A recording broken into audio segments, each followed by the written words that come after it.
What's up guys, it's Pound, SSB, back with another video today, and we are going to be discussing a very nice, simple concept.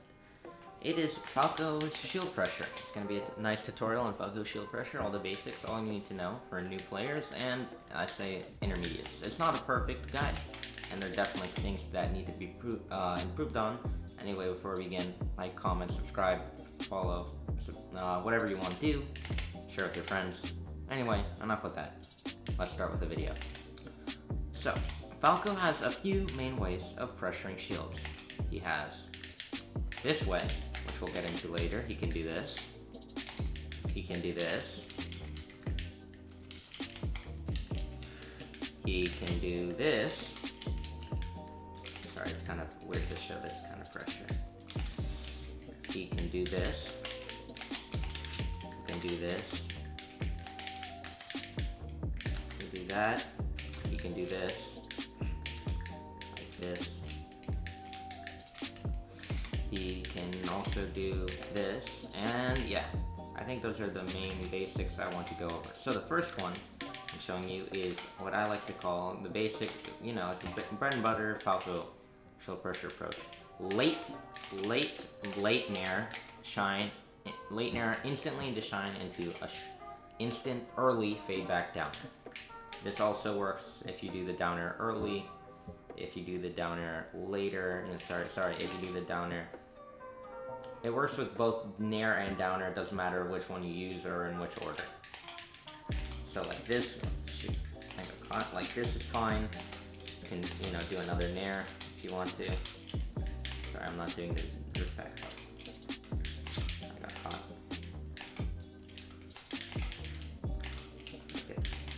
Not getting it right. Like that. Shoot, he's getting to the corner, so let me just push him. Also works such as this. So essentially a thing like this is completely fine. Both of these are completely safe on shield, I promise you. This is completely safe shield pressure. As long as you get it a late nair. In case you want to know how to do it, it's essentially short hop, practice short hopping, then doing a nair. Or down air. I typically short up with Y, but you can use either Y, X, or tap jump. Aerial, and air, down air. Then dash, like this, and then do a dash aerial. Now, do the aerial as low as possible to the ground. Now fast fall it.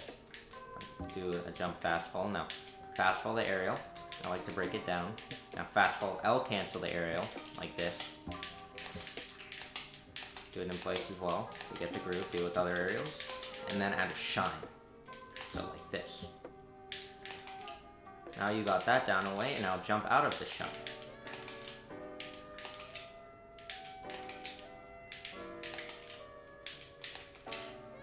And then after that, you can simply add another aerial. And also drift that. After that, you can also drift that next aerial outwards.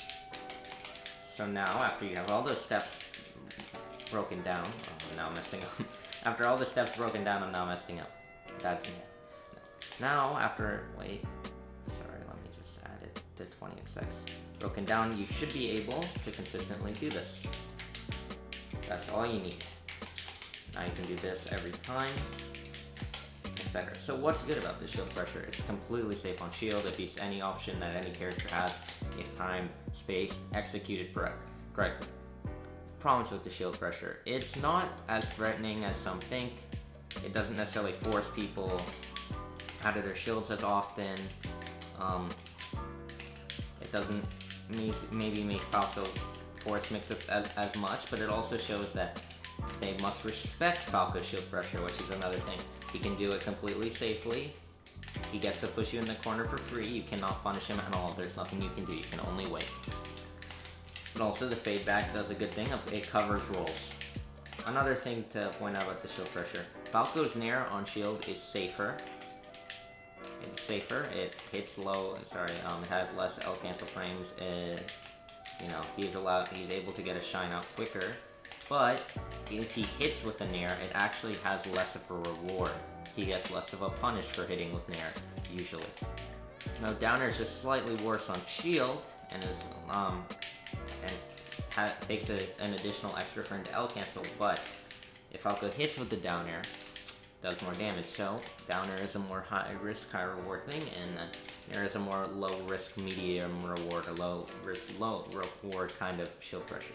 So typically I prefer to do the nair first, as it's safe and you want to get on their shield, you don't want to worry about anything, and then do the down air to cover, you know, to hit them or cover rolls. And if it does cover them rolling in, then that you get a hit with a down air, and that's a lot of percent.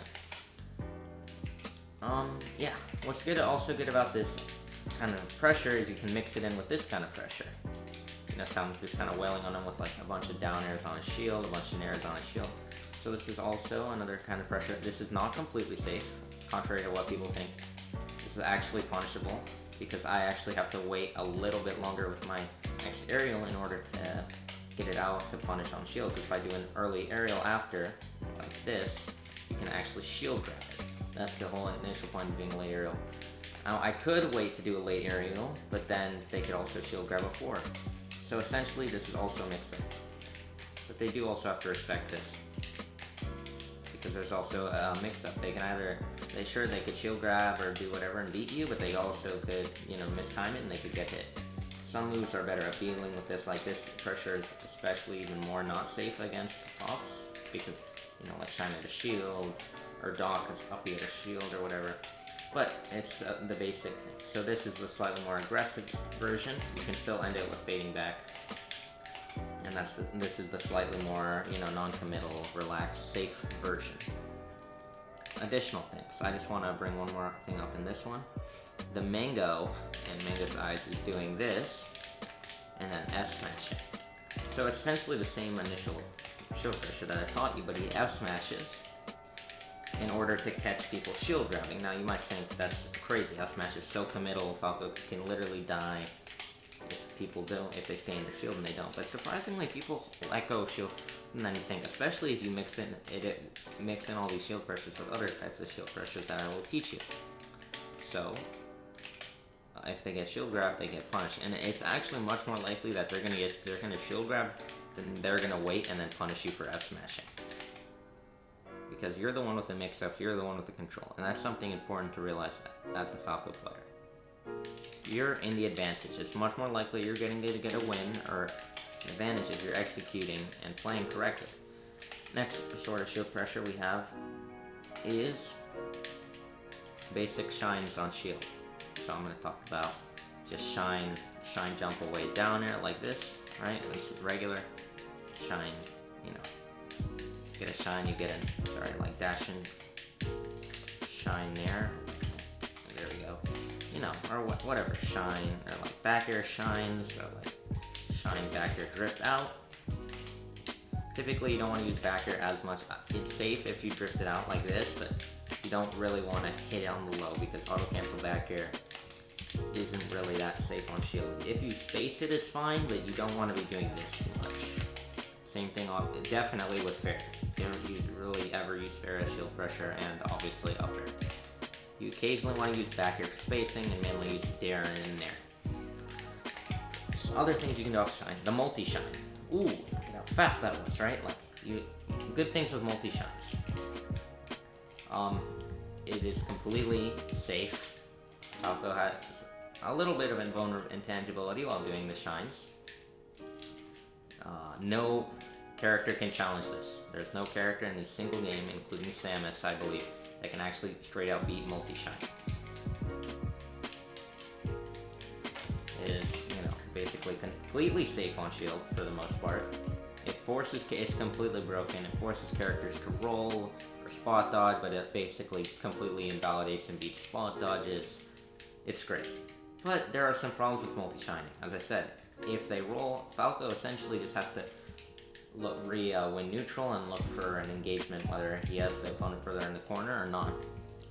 Multi-shining also maybe doesn't always have the best reward, because people are not going to drop their shield as much because they're worried about getting by the shine, which basically leads into a sort of guessing game of when they're going to leave the pressure. Additionally, about multi-shining is another good way of conditioning people in order to roll. So now you can use other options to cover this if you notice they're going to roll too much after getting pressured. So it's a great like in between thing. Next thing, jab and then grabs. This is actually an interesting one.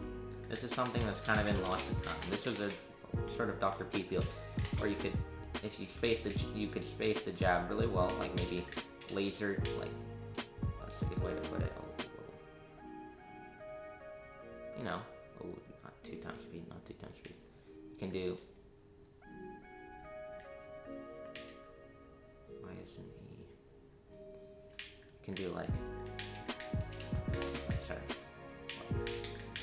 laser jab, up throw on shield. Now this is not safe at all. By the way, you can get punished for this, you know, even laser shine near jab. But it's just an interesting thing to, you know, keep in mind. The additional jab on shield, the mini pressure, you know, instead of instantly grabbing. The jab also serves as a way to, I don't know, mix up, like, you're not shining all the time. Ooh, something actually I missed about multi-shining. Shield SDI is something that you have to learn. You can actually get punished for multi-shining if your opponent really shield SDIs really well and you don't actually move after it. Because then your shine won't hit the shield and they can just shield grab you. So be careful of shield SDI too, which is essentially just spamming your control stick in a certain area, like while you're getting hit on your shield. Kind of like Smash DI, except you're holding your shield while it's happening. What did I just say? Yeah. Laser jab, you know, obviously that's a common, because people try to use laser jab for killing, so if you can shield poke them with the jab, that's also not a bad thing. I'd say only do this if you're looking for kills, and then if you don't get the laser jab, you can sometimes grab, but I wouldn't recommend this one as much. Next thing, laser grab. I would definitely, laser grab. I would definitely recommend this. Laser obviously being basic low landing lasers are basically completely safe on shield unless super scaled or power shielded. Then they'll reflect it back to you and then you get hit right there. So laser grab is great because it's basically, you know, it's maybe not 100% guaranteed, but most likely your opponent's expecting a shine. They're much less likely to challenge this. And a lot of times they lead to move conversions. Not a lot of Falcos actually approach like or pressure shields with laser grab, so it's actually not something that most people are akin to. Laser grab, you know, you can do different kinds of grab, forward throw to get them off stage, back throw to sometimes get them off stage and be like DI mix of throws, down throw for cheese, up throw for like additional, like, you know, killering, or like, you know, also just like juggling above you. It's pretty good shield pressure. And another thing, laser shine. Falco's laser shine's an interesting tool.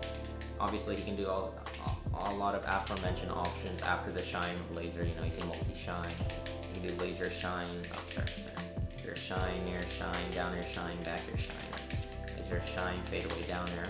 Right. So like he does have a lot of options open to him. And you also have to remember, if your opponent's back is facing to you, you basically meaning that they don't have shield grab and a lot of aerials, because most of the aerials in this game face in front of their opponents, you actually are even have a better chance of being less nervous on shield, but also doing more high risk, high reward options on shield and punishing bad habits out of shield. So yes, you can do laser shines, like another PP thing would be like laser shine, laser shine, laser shine, laser shine. You know, you could sometimes reverse it. It's kind of difficult to do consistently, but especially because I don't practice this as much, which I should, because it's kind of cool like that. So basically, he would use the laser as a way of covering rolls, which is super good. It could also pressure on your shield. Sometimes the laser would also hit your shield. It would be something, you know, it's a pretty cool idea. You can, you know, convert it based on shield for sure. Now, cross-up aerials on shield. Now, cross-up aerials almost always have to be high aerials. It's something that I don't get why people don't understand all the time. You do a low aerial, you can basically almost never cross it up. Otherwise, that'd be completely broken. You know, Falcos would literally only do low cross-up aerials for a majority of the time, unless your opponent's back is already facing. But, for example, I'm going to do a super low aerial. No, I'm not crossing that up, no matter what. If you do a high aerial, however, you can easily cross it up. It's much more useful generally to cross up from front to back than back to front, unless you're super confident they're going to roll. Which if you've already done this, now yeah, if you've already done this, it's much more likely they're going to do that. What are the benefits? super high cross-up aerials, if you actually get the cross-up and you time it well enough, it can actually not be punished in some scenarios. In some. Not all the time in those scenarios that someone... But also your opponent has to be super aggressive out of shield, you know. They have to time it really well. You're pretty advantageous here. You also can do like, you know, quick shield pressure and then, you know, cross up their shield. So I can do this and then look for an overshoot. I can do this, you know, start pressuring them again and then look for overshoots. Like that, I can overshoot, and instead of instantly looking for a roll, I can also just basic pressure like that. I can do this into laser to cover rolls. Laser shine, like shine laser, dare shine, and then roll, cover roll again, nair into nair. Bear into nair, roll, read, right? I have a trillion options to cover this. This is good because some characters, especially like Marth, love to roll in matchups. It's risky, but you more often than not, come out the victor in these situations. You get a ton off getting a right read. And it's a much higher probability, mathematical probability, that you'll actually win off these reads than your opponent. And what other things? Ooh, Westfall. Oh, wait, actually, Westfall's pressure is the only thing I have left to talk about. Yeah, I think it's actually Westfall's pressure. Westfall's pressure is actually interesting because it's essentially you multi-shine, but you basically wave dash in between the multi-shines like this. Actually, I didn't think I talked about. Did I talk about shine grabs? I'll just I'll talk about them again. So basically, you do a shine, waveland, shine. Now this is good because it actually counters. It's a good way of countering shield SDI. If you try an SDI, it doesn't really do much, right? Because you're already following with the Marth, and you can get reverse wave. You know, move backwards out of your wave shines, obviously, so you can keep up the pressure, even if. You know, you can occasionally cover rolls. You can easily transpose it into the basic nair shine, dare shine things. You can also transpose those into Westfall's pressure. And you can change Westfall's pressure back into multi-shines. Problems with Westfall's pressure, you can actually shield grab in between Westfall's pressure. And that is somewhat of a big problem, because Westfall's pressure in theory is not safe. But then again, your opponent's stuck in shield, especially if they're back facing towards you, they're much less likely to pull an aggressive option and to spam shield grab. That happens, but if you're conditioning them not to, by doing safe, non-overcommittal aerials and pressure, they'll probably shield grab a lot less, leading to you going for these slightly more high risk, high reward options. And shine grab, again, just to say, is like this. You can just shine, and then instantly you can have just all your grabs, just like laser grab, comes after a shine, so I can easily pressure. It's the same thing, you just jump cancel your shine. Pretty easy to do. And then you can easily punish them. All it is just making sure you get that jump cancel on the shine. You can do it after lasers like that. You can pressure them a little more. You can do like even shines for read rolls and then shine grab. Laser shine grab, you know, things like that are so powerful. Shine grab is such a good tool because it also conditions your opponent to stay out of shield, since it basically completely beats shield. As grab, speed, shield. They can dodge it with spot dodge, but that's really risky, and also, you know, some things can counter the shine grab in between, but it's very rare that actually happens. And shine grab basically also can, like, you know, force your opponent to roll more, because rolls do not get punched by shine grab, but then, you know, you can start adapting and punching that. So, what are some of the important things we've learned? Well, Falco has tons of shield pressure. Often very, very good shield pressure, and it's, you know, very nice to have all that. Oh, something I forgot to mention is also, after these like early down airs, you can do like dash dance mix-ups like this. You know, laser on shield, you can, it's something so powerful about the shield pressure, you can dash dance and you can even, the same option, you have so many different variants of that option, right? Falco can truly mix up the tempo of every single opening, every single engagement that he has. Here he can dash dance, and then overshoot, right? You can overshoot, dash dance, laser, reroll. Here, overshoot, wave dash, forward shine, right? So all those options are good. And that'll be it. Thanks for watching.